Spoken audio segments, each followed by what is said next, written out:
With that, I'm pleased to yield 3 minutes to the gentlelady from Tennessee, who has been working diligently for many years on this particular issue and has a clear understanding of it, Ms. Blackburn. The gentlelady is recognized for 3 minutes. I thank the gentleman from Utah for yielding the time, and I am so pleased, Madam Speaker, that we are pushing forward on some bills that are going to actually create the environment for jobs growth to take place. Of course, we know that that is needed by the American people. We hear about it every single day. You know, we're at the longest streak that we have had since the Great Depression, the longest streak, with unemployment being above 8%. If you look at underemployment, it's at 14.8%. Clearly, the American people are speaking out that they want action and they want to get back to work. The Domestic Energy and Jobs Act will do that, helping to create the environment for jobs growth to take place, helping to create the environment where we take actions to fuel this economy.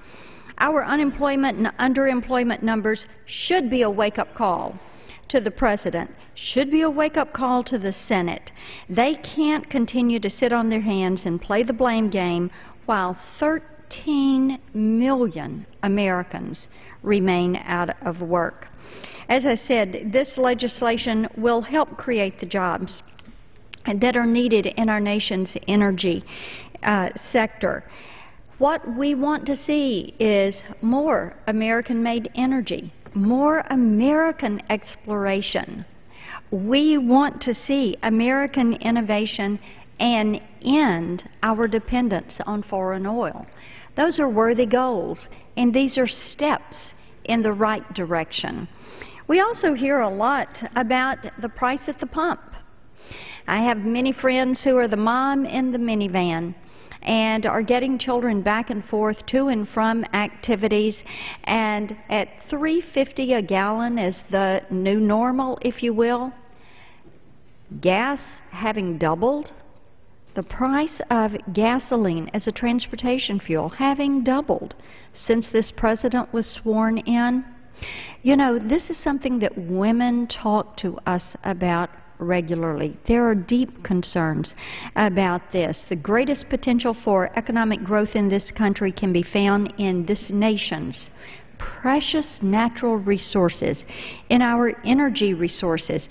And while the President is clearly preoccupied with telling Americans that what we won't do on energy, what he will not take steps to do, the economy and jobs, and what he isn't going to do there, House Republicans are laying out a pathway for what we can do. By working hard, we can empower those innovators to harness our domestic energy capabilities using so many of those new technologies that are out there, new innovations that have been brought forward by so many of the petroleum engineers and the innovators in this country.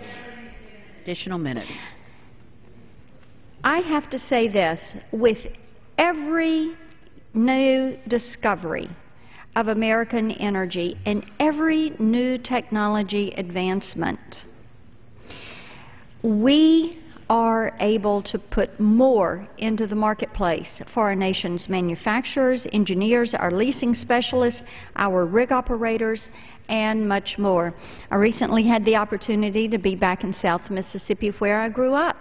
Had the opportunity to talk with some of the men and women who are involved and working and innovating in the oil and gas industry every single day.